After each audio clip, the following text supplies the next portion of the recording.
July August বিপ্লবে বিক্ষোভকারীদের উপর সমন্বিত হামলা চালায় পুলিশ ও আওয়ামী লীগের সশস্ত্র ক্যাডাররা, জাতিসংঘের প্রতিবেদন। বাংলাদেশে হাসিনা সরকারের পতনে যুক্তরাষ্ট্রের ভূমিকা নেই জানালেন ট্রাম্প। মোদি ট্রাম্প বৈঠকে দুদেশের বাণিজ্য সম্প্রসারণের আশা। অন্তর্বর্তী সরকারকে বিভ্রান্ত করার চেষ্টা করছে বিভিন্ন রাজনৈতিক দল, বলছেন বিএনপি নেতারা।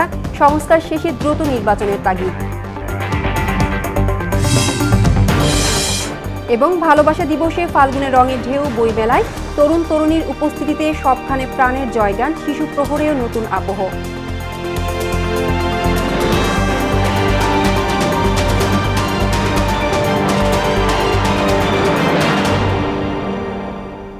আসসালামু আলাইকুম, সবাইকে মোহনা সংবাদে স্বাগত। শুনছিলেন সংবাদ শিরোনাম, আর পুরোটা সংবাদ জুড়ে আপনাদের সাথে রয়েছে আমি রেখা হক।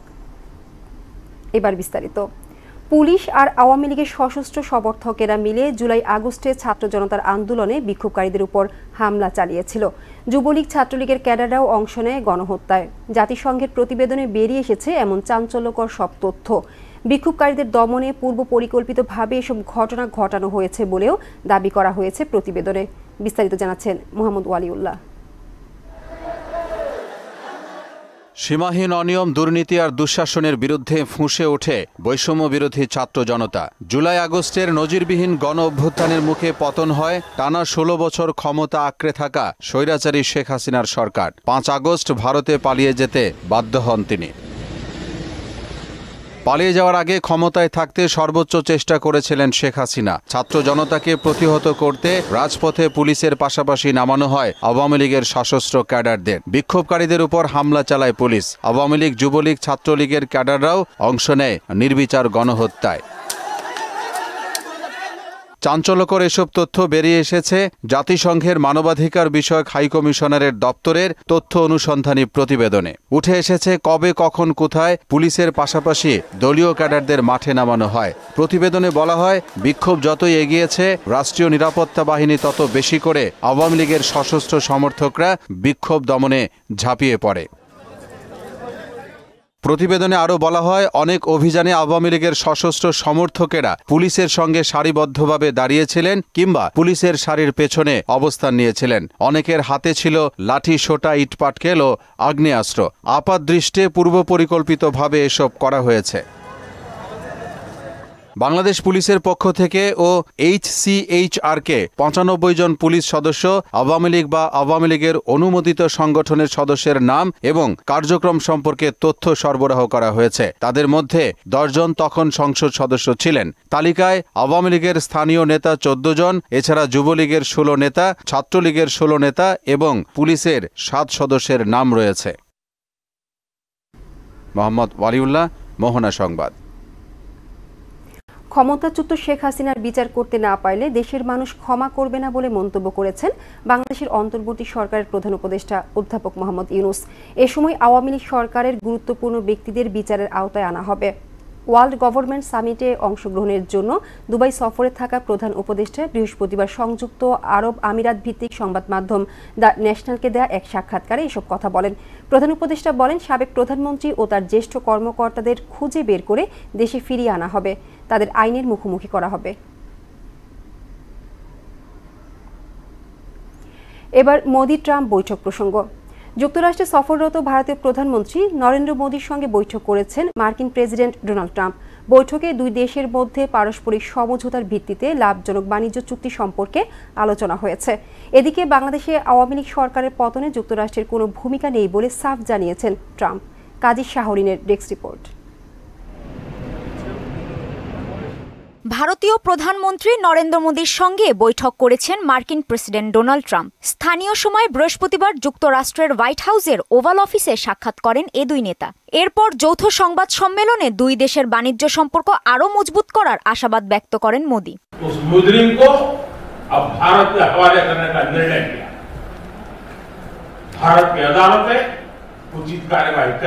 তিনি বলেন, দুই দেশের মধ্যে পারস্পরিক সমঝোতার ভিত্তিতে লাভজনক বাণিজ্য চুক্তি দ্রুতই সম্পন্ন হবে। শুল্কে ছাড়, নতুন ব্যবসায়িক চুক্তি এবং চীনের সঙ্গে সহযোগিতার সম্ভাবনায় বাণিজ্য যুদ্ধ রুখে দেওয়ার প্রত্যাশা ব্যক্ত করেন তিনি। आतंकवाद के उन्मूलन के लिए ठोस कार्रवाई आवश्यक है। এ সময় ভারত যুক্তরাষ্ট্রের কাছ থেকে প্রচুর তেল ও গ্যাস কিনতে যাচ্ছে বলে জানান ট্রাম্প। দুদেশের মধ্যে চমৎকার বাণিজ্য চুক্তি হবে বলেও জানান তিনি। India by many billions of dollars. We're also paving the way to ultimately provide India with the F-35 stealth fighters. এদিকে বৈঠকের আগে এক সংক্ষিপ্ত ব্রিফিং করেন ট্রাম্প। এতে বাংলাদেশ প্রসঙ্গে বলেন, বাংলাদেশের সরকার পরিবর্তনে যুক্তরাষ্ট্রের কোনো ভূমিকা নেই। বিষয়টি তিনি ভারতীয় প্রধানমন্ত্রীর ওপরেই ছেড়ে দিতে চান বলেও জানান Trump. Well, there was no role for our deep state. It was. This is something that the Prime Minister has been working on for a long time and has been worked on for hundreds of years, frankly. I've been reading about it. But I will leave Bangladesh to the Prime Minister. কাজী শাহরিন, মোহনা সংবাদ। জাতীয় নির্বাচনের আগে কেন স্থানীয় নির্বাচন হবে এমন প্রশ্ন তুলে দলের সিনিয়র যুগ্ম মহাসচিব রুহুল কবির রিজভী বলেন, রাজনীতিকরণের কারণে গণতন্ত্র আজ ভঙ্গুর হয়ে গেছে। এদিকে বিভিন্ন রাজনৈতিক দল অন্তর্বর্তী সরকারকে বিভ্রান্ত করার চেষ্টা করছে বলে মন্তব্য করেছেন বিএনপির স্থায়ী কমিটির সদস্য মির্জা আব্বাস। তানজিদ ভুঁইয়ার প্রতিবেদন। রাজধানীর নয়াপল্টনে দলের কেন্দ্রীয় কার্যালয়ে পবিত্র শবে বরাত উপলক্ষে মিলাদ মাহফিলের আয়োজন করে বিএনপি। এ সময় দলের সিনিয়র যুগ্ম মহাসচিব রুহুল কবির রিজভী বলেন, জনগণের কাছে ক্ষমতা হস্তান্তর করতেই লড়াই করেছে দেশের মানুষ। অত্যাবশ্যকীয় সংস্কার শেষ করে দ্রুত নির্বাচনের দাবি জানান তিনি। বিএনপি বলেছে যে জাতীয় সংসদ নির্বাচন এটা হচ্ছে একটা জাতীয় নির্বাচন। এই নির্বাচনের মধ্যে দিয়ে রাজনৈতিক ক্ষমতা রাজনীতিবিদের হাতে থাকবে, আর এই ক্ষমতার উৎস হচ্ছে জনগণ। জনগণের কাছে ক্ষমতা ফিরিয়ে দিলে রাজনৈতিক শক্তি বিকশিত হবে এবং সেই রাজনৈতিক বিকশিত শক্তির মধ্যে দিয়ে যত নির্বাচন আছে সেই নির্বাচন হবে। এটাও তো একটা ডিপলিটিসাইজেশন, এটাও তো বিরাজনীতিকরণ। এদিকে ঢাকা মহানগর দক্ষিণ বিএনপির সদস্য নবায়ন কার্যক্রমে দলের স্থায়ী কমিটির সদস্য মির্জা আব্বাস বলেন, ডেভিল ব্যবসায়ীদের সঙ্গে হাত মিলিয়েছে বিশেষ একটি রাজনৈতিক দল, দেশের স্বাধীনতা ও সার্বভৌমত্বকে ধ্বংস করার চেষ্টা করছে বলেও মন্তব্য করেন তিনি। যাদের উস্কানিতে আমার হাজার হাজার মা বোনের বুক খালি হয়েছে, ওই উস্কানি তাদের ধরছে না, কারণ ওদের সবার সঙ্গে হাত মিলিয়ে ফেলেছেন বিশেষ একটি রাজনৈতিক দল, যারা বারবার আমাদেরকে দোষারোপ করে। এখন থেকে আমাদের কাজ হবে ওই ধরনের ভণ্ড রাজনৈতিক দলগুলোকে, যারা একটা লেবাস পরে অন্য দলকে দোষারোপ করার চেষ্টা করে, তাদেরকে জনগণের সামনে উন্মোচন করে দেওয়া। পতিত সরকার দেশের প্রশাসন সহ সবকিছু ধ্বংস করে দিয়েছে। আওয়ামী লীগের প্রেতাত্মারা এখনো সচিবালয়ে বসে রয়েছে বলেও দাবি তার। ওই রকিব তাবিদ এবং হুদার মতো নির্বাচন না, আমাদের বর্তমান প্রধান নির্বাচন কমিশনের অধীনে মৃত ব্যক্তির ভোট, দিনের ভোট হাতে নয়, এমন একটি ভোট দিয়ে বাংলাদেশের জনপ্রতিনিধির ক্ষমতা হস্তান্তর করুন, দেখবেন দ্রব্য মূল্যের ঊর্ধ্বগতি বন্ধ হয়ে যাবে। তানজিদ ভুঁইয়া, মোহনা সংবাদ, ঢাকা। শেখ হাসিনা। গাজীপুরের টঙ্গীর তুরাগ নদীর তীরে বিশ্ব ইজতেমা ময়দানে অনুষ্ঠিত হলো দেশের বৃহত্তম জুমার নামাজ। শুক্রবার দুপুর 1:30টায় শুরু হয় খুতবা, এরপর নামাজ 1:55 শুরু হয়ে 1:55 শেষ হয়। জুমার নামাজে ইমামতি করেন মাওলানা সাদ কান্দলবির বড় ছেলে মাওলানা ইউসুফ বিন সাদ। তারিকুল জুয়েলের প্রতিবেদন জানাচ্ছেন শারমিন স্বর্ণা। এবারই প্রথম শবে বরাতের রজনীতে আয়োজিত হচ্ছে বিশ্ব ইজতেমা। একদিন আগেই বৃহস্পতিবার জোহরের নামাজের পর মাওলানা মোশাররফ হোসেনের স্বাগতিক বয়ানের মধ্য দিয়ে আনুষ্ঠানিকতা শুরু হলেও আসরের নামাজের পর পাকিস্তানের মাওলানা শায়েখ হারুন কোরাইশির আমবয়ানের মধ্য দিয়ে শুরু হয় দ্বিতীয় পর্বের বিশ্ব ইজতেমা। ইজতেমায় অংশ নিতে দেশ বিদেশি লাখো মুসল্লি জড়ো হয়েছেন তুরাগ তীরে। এ পর্বে অংশ নিচ্ছেন তাবলিগ জামাতের বিশ্ব আমির মাওলানা মোহাম্মদ সাদ কান্দলভির অনুসারীরা। সমস্ত জিন এবং ইনসান এই দুই জাতির সুখ শান্তি সফলতা কামিয়ে ইজ্জত একমাত্র আল্লাহ তাআলা রাখছেন দিনের মধ্যে। আর দিন কি? দিন হচ্ছে আল্লাহ পাকের হুকুম, मोहम्मद सल्लल्लाहु अलैहि वसल्लम तरीका परिपूर्ण इखलासेर साथे माना। अल्लाह के हुक्मों को अल्लाह के नबी के तरीके पूरा करना, इसी को अपनी जिंदगी में लाने के लिए ये दावत तबलीग का काम है। पवित्र शবে বরাতের এই রজনীতে ইজতেমার দ্বিতীয় ধাপ সূচনা হয় মুসল্লিদের মাঝে কাজ করছে আবেগ। আমার কাছে খুবই আনন্দ লাগতেছে শবে বরাতের দিনে অথবা আবার জুমার দিনে বিশ্ব ইজতেমা চলছে আর কি, তৃতীয় পর্বের। আবার এই ইজতেমাকে আল্লাহ তাআলা উসিলা করে পুরো দুনিয়াতে দিন জিন্দা করুক, এটাই মূল মাকসাদ। এবারে ইজতেমা 5 স্তরের নিরাপত্তা ব্যবস্থা থাকবে বলে জানিয়েছেন জিএমপি কমিশনার। আমি তাবলিগ জামাতের মুরব্বী ভাইদেরকে অনুরোধ রাখব, আপনারা আপনাদের লোকদেরকে চিনেন। যদি কোনো আগন্তুক, কোনো সন্ত্রাসী আপনার মনে হয় দেশের অন্য প্রান্ত থেকে ডেভিল হান্টের নামে আমরা যেই অভিযান চালাচ্ছি, সেই অভিযানের প্রেক্ষিতে আপনার এখানে এসে ভর করছে, আপনাকে অস্থিতিশীল করার চেষ্টা করছে, আপনারা সেটি লক্ষ্য রেখে আমাদের হাতে ধরিয়ে দিবেন। শুক্রবার থেকে ইজতেমার দ্বিতীয় পর্বের মূল কাজ শুরু হওয়ার কথা থাকলেও শবে বরাত ঘিরে বৃহস্পতিবার ইজতেমার কার্যক্রম শুরু হয়। 16 ফেব্রুয়ারি দ্বিতীয় পর্বের আখেরি মোনাজাতের মধ্য দিয়ে শেষ হবে 58তম বিশ্ব ইজতেমা। শারমিন স্বর্ণা, মোহনা সংবাদ। মুসলিম সম্প্রদায়ের অন্যতম ধর্মীয় উৎসব পবিত্র শবে বরাত আজ।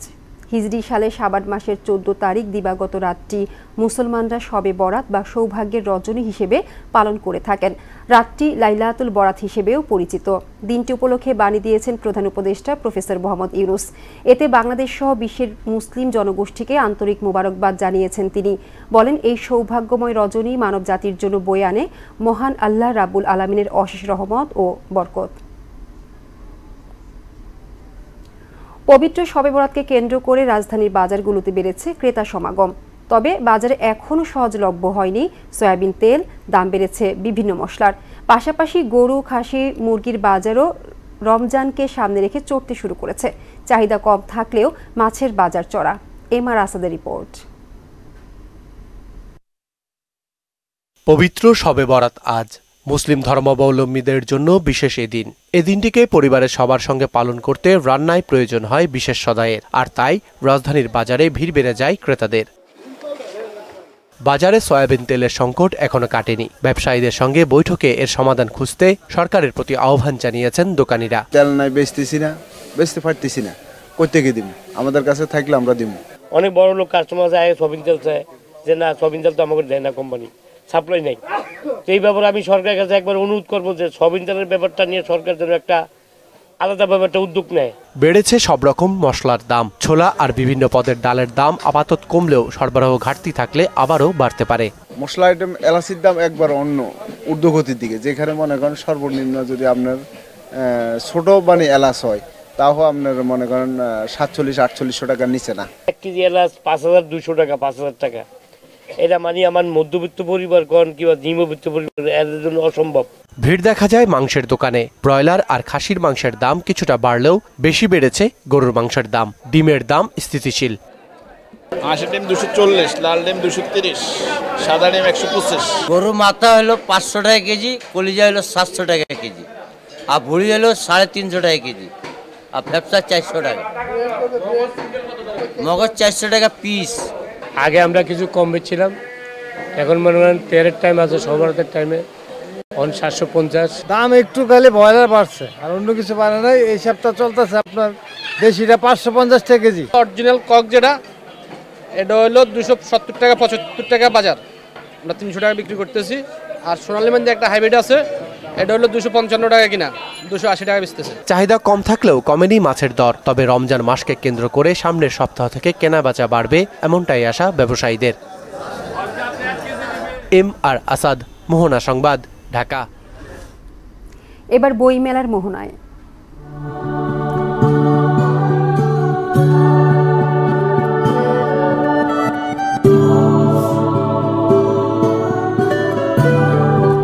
বিশ্ব ভালোবাসা দিবস ও ফাল্গুনের প্রথম দিনে জমে উঠেছে বইমেলা। বসন্তের রং ও প্রেমের আবহে উৎসবমুখর হয়ে ওঠে মেলা প্রাঙ্গণ। মেলায় বইপ্রেমী তরুণ তরুণীদের উপস্থিতি ছিল চোখে পড়ার মতো। এদিন ছিল লাল আর হলুদের আধিপত্য। লেখক, পাঠক, প্রকাশকরাও ছিলেন প্রাণবন্ত। বসন্তের প্রথম দিনের বইমেলার গল্পই থাকছে মনিরুল ইসলামের প্রতিবেদনে। বাতাসে ফাগুনের অন্যরকম ঘ্রাণ, সাথে নতুন মলাটে করকরে বইয়ের ভিন্ন রকমের পোড়াগন্ধ। এমন সুন্দর অনুভূতির দিনেই বইমেলা ছিল জমজমাট। বিকেল হতেই বইমেলার প্রবেশ গেটে বইপ্রেমীদের উপচে পড়া ভিড়। মেলার ভেতর স্টলগুলোতেও সরব উপস্থিতি ছিল পাঠকদের। অনেকেই বই কেনার পর কথা বলছেন লেখকদের সঙ্গে, কেউ বা আবার ছবি তোলার পাশাপাশি নিচ্ছেন অটোগ্রাফ। অনেকে আবার একটি স্টলে পছন্দের লেখকের বই খুঁজে না পেলে চলে যাচ্ছেন অন্য স্টলে। যেহেতু সবকিছু একদিনে, এজন্য তো খুবই ভালো লাগছে। আর বইমেলা তো আসলে একটা ভালো লাগার বিষয়। দিনটি বিশেষ হওয়ায় বিক্রি অন্যান্য দিনের তুলনায় বেশি। বসন্ত বরণের দিন অনেক ভিড় থাকে, তবে এই ভিড়ের দৃশ্যও ভালো লাগার বলে জানালেন দর্শনার্থীরা। ভালোবাসা দিবস আমি তো ভুলেই গেছিলাম, তখন বয়স এমন হয়েছে ওটা পুরো গেছে, ওই স্টকে আর নাই। সব মিলিয়ে এত পরিমাণের আনন্দ যে বাচ্চাদেরকে নিয়ে এসেছি, সেও খুব উপভোগ করছে। ছুটির দিন হওয়ায় লেখকের উপস্থিতিও ছিল চোখে পড়ার মতো। শোনালেন নিজেদের বইয়ের পেছনের গল্প। প্রত্যেক মানুষের ভিতরেই কিছু না কিছু অব্যক্ত কথা থেকে যায়, যেগুলো কেউ হয়তো কথার মাধ্যমে, কেউ লেখার মাধ্যমে, কেউ তুলির আঁচড়ে সেগুলো প্রকাশ করে। আবরারের মায়ের মুখ থেকে নেওয়া বক্তব্য, ছোটবেলা থেকে ও কিভাবে বেড়ে উঠছে এবং কোন মন মানসিকতার ছেলে ছিল, আদেও সে কোনো ছাত্র শিবিরের কেউ ছিল কিনা, সেটা এখানে স্পষ্টভাবে তুলে ধরা হয়েছে। এবারে বসন্ত বরণে রেকর্ড সংখ্যক নতুন বই প্রকাশ হয়েছে। এদিন প্রকাশিত বইয়ের সংখ্যা 250। মিতুল প্রকাশনীর প্রকাশক জানালেন, সবচেয়ে বেশি সাড়া পাওয়া যাচ্ছে জুলাই গণঅভ্যুত্থান সংশ্লিষ্ট বইয়ের। এবারের ফাগুনটা ঠিক প্রকাশকদের এই মেলার সৌন্দর্য বৃদ্ধি করেছে, আমাদের আকাঙ্ক্ষাকে অত্যন্ত উদ্বেলিত করেছে। বলা যায় ভালোই ইয়ে পড়ছে। এখন তো চাইনিজ সম্পর্কে সবাই অনেক আগ্রহ নিয়ে জানতে চায়। তবে এর আগে সকালে সিসিমপুরহীন শিশু প্রহরও ছিল জমজমাট। তারাও মেতে ওঠে বসন্ত বরণে উৎসবে। ঘুরছি, বই কিনলাম, অনেক মজা হচ্ছে। স্টলই দেখলাম। আমি এখানে সিসিমপুর খুঁজতেছিলাম, কিন্তু আনফরচুনেটলি আজকে পেলাম না আমি সিসিমপুরটা। আমি এতদিন পর এসেও সিসিমপুর দেখতে পারলাম না। একে তো পহেলা ফাল্গুন, তারপর ভালোবাসা দিবস, এ যেন আনন্দের অনন্য এক মাত্রা। তারই রেশ, তারই রং লেগেছে আজকের বইমেলায়। মনিরুল ইসলাম, মোহনার সংবাদ, ঢাকা। আজ 14 ফেব্রুয়ারি বিশ্ব ভালোবাসা দিবস। মানুষে মানুষে বন্ধুত্ব, মমতা ছড়িয়ে দেওয়ার প্রত্যয়ে নানা আয়োজনে রাজধানী সহ সারা দেশে উদযাপন করা হচ্ছে দিনটি। এবারের ভালোবাসা দিবস আরও রঙিন হয়ে উঠেছে ঋতুরাজ বসন্তের আগমনে। বিস্তারিত জানাচ্ছেন Mahbub Hasan Ripon. Love is the most important thing in life. কিছুটা কম্প্রোমাইজ করতে পারলে জীবনটা সুন্দর হয়। ভালোবাসা কোমল, স্নিগ্ধ ও প্রশান্তিময় এক অনুভূতি। রবীন্দ্রনাথের মতো করে বললে ভালোবাসা যেন উষার আলোয় তার ফুলের প্রকাশ। যে আমাকে ভালোবাসবে সে আমাকে আজীবনের জন্যই ভালোবাসবে, যেন আমাকে না ছেড়ে চলে যায়। শুধু একদিন না, প্রত্যেক দিনই আমার কাছে ভালোবাসা দিবস। আমরা 26 বছর ধরে একসাথে আছি এবং আশা করছি যতদিন বেঁচে থাকবো একসাথে ভালোবাসার সহিত বেঁচে থাকবো। প্রত্যেকটা মানুষ ভালোবাসার চাদরে ঘিরে থাকুক সেই প্রত্যাশা করি। শিল্প, সাহিত্য, সংস্কৃতি থেকে পৌরাণিক উপাখ্যান সবখানে ছড়িয়ে ছিটিয়ে ভালোবাসার মানবিক গল্প। ভালোবাসা মানে প্রকাশের জন্য আজকে আসলে এই দিনটা। ফ্যামিলির বন্ডিংটা ফ্যামিলির থেকেই তৈরি হবে, বাইরে থেকে কেউ তৈরি করে দিতে পারবে না। পরিবারের সবাইকে নিয়ে যে মুক্তভাবে ঘোরাফেরা করব, সেই স্থান আমাদের শহরগুলোতে খুবই কম। ভালোবাসি কথাটি বলার জন্য কোনো নির্দিষ্ট দিনক্ষণের প্রয়োজন না হলেও বিশ্ব ভালোবাসা দিবসকে ঘিরে থাকে নগর জুড়ে নানা আয়োজন। সেই আয়োজনকে আরও বেশি প্রাণোচ্ছল করে তোলে ঋতুরাজ বসন্তের আগমন। বাসন্তী শাড়ি পরা বা হলুদের মধ্যে এসেছে, মাও প্রিপারেশন নিয়ে আসছে যে আমরা ফাল্গুনে বের হব। আমার ভালোবাসা মানে তো দেশকে ভালোবাসা, দেশের উপরে কিছু নাই।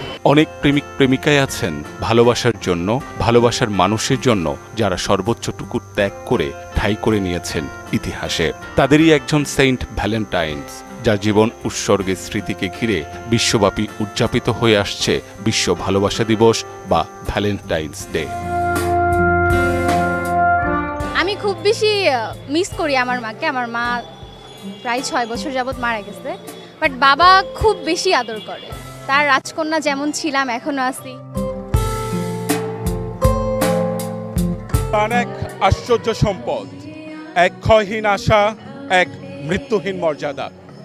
পৃথিবীতে এই প্রাণগুলো দীর্ঘজীবী হোক ভালোবাসার অমীয় শক্তি দিয়ে।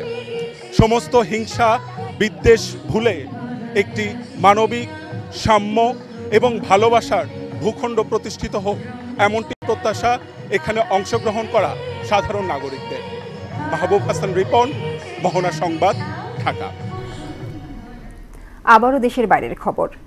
ইসরায়েলি নৃশংসতায় গাজা পরিণত হয়েছে ভুতুরে জনপদে। যেদিকে চোখ যায় কেবলই পরিত্যক্ত ধ্বংসস্তূপ।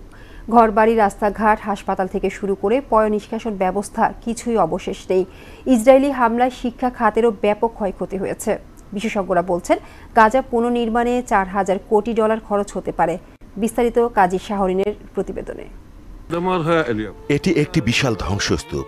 যেই এখানে দাঁড়িয়ে চারপাশে তাকাবে সে বলবে এটি একটি ভূমিকম্পের মতো, একটি বিধ্বংসী ভূমিকম্প।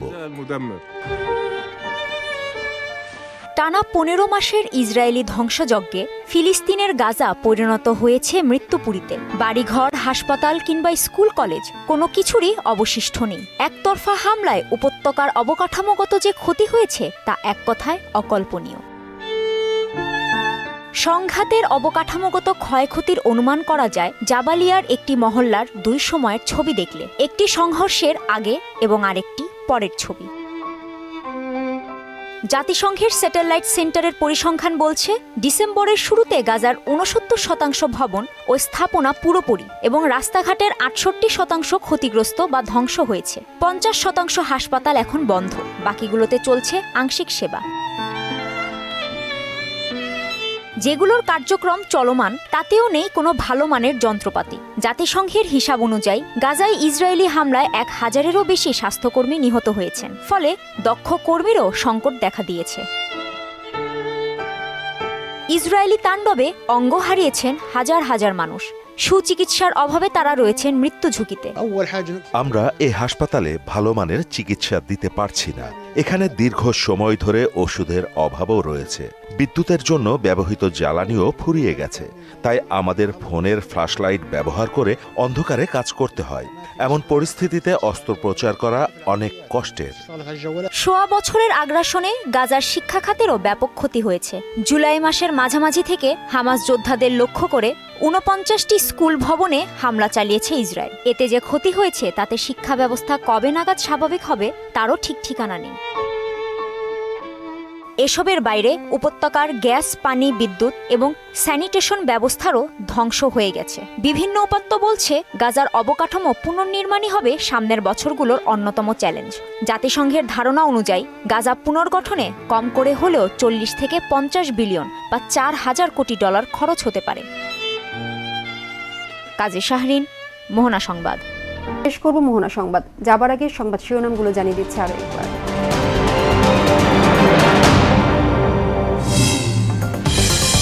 জুলাই আগস্ট বিপ্লবে বিক্ষোভকারীদের উপর সমন্বিত হামলা চালায় পুলিশ ও আওয়ামী লীগের সশস্ত্র ক্যাডাররা, জাতিসংঘের প্রতিবেদন। বাংলাদেশে হাসিনা সরকারের পতনে যুক্তরাষ্ট্রের ভূমিকা নেই জানালেন ট্রাম্প। মোদি-ট্রাম্প বৈঠকে দুদেশের বাণিজ্য সম্প্রসারণের আশা। অন্তর্বর্তী সরকারকে বিভ্রান্ত করার চেষ্টা করছে বিভিন্ন রাজনৈতিক দল, বলছেন বিএনপি নেতারা। সংস্কার শেষে দ্রুত নির্বাচনের তাগিদ। এবং ভালোবাসা দিবসে ফাল্গুনের রঙের ঢেউ বইমেলায় তরুণ তরুণীর উপস্থিতিতে সবখানে প্রাণের জয়গান, শিশু প্রহরেও নতুন আবহ।